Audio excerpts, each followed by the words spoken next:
we don't need this.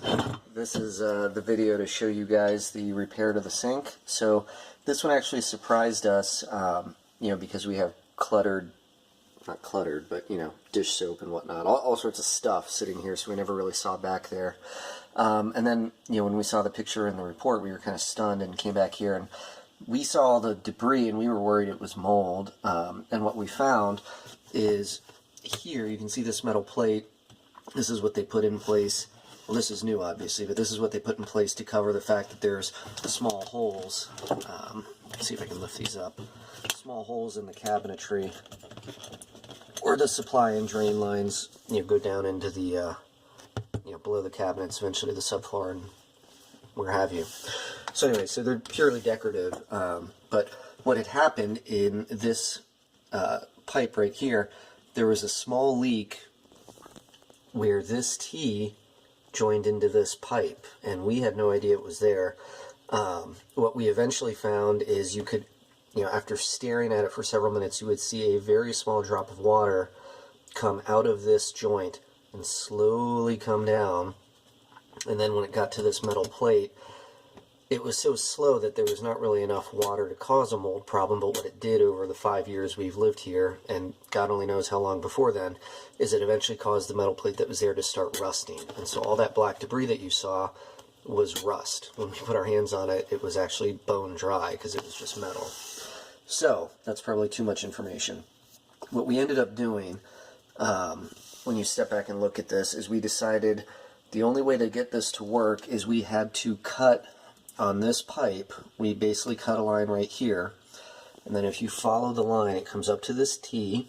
Above this T, this is just an air vent so that you get air pressure down to force the water down. Follow the T this way, it comes over here into the P-trap, which comes back up here. So what we had to do is we had to cut the P-trap at this joint. Previously it was a little bit deeper. Go buy a new P-trap. So you'll notice when you compare the pictures, this is a new coupling nut, whatever you would call this, P-trap, which has this little 90 degree elbow. And then, let's see if you can see this, where my finger is. There you go, it's probably a better view. Alright, so then that's another connecting point. That's 1.5 inch PVC. This is the same T that we were talking about, that's new. This is 2-inch PVC, it's a little bit wider here in the main line. So there's about 1 3/4 inches of 2-inch PVC here between the T, and this is a brand new coupler to join that little pipe to the original pipe.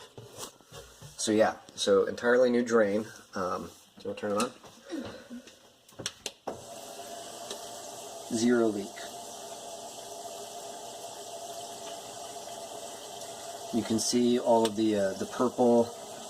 You can't really see because it dries clear, but there's purple primer and then clear PVC cement on all these joints, except of course for this one, this is a hand-tightened nut, which is part of the P-trap system, so that if you ever do need to take this apart again. The one that was here previously, you'll see in the pictures, was metal, and it was so over-torqued, it was absolutely impossible to get it off. I had vice grips on it, I hurt my hand many times, there was no getting it off, which is why we ultimately had to cut the old P-trap out and buy a new one, which has this PVC nut.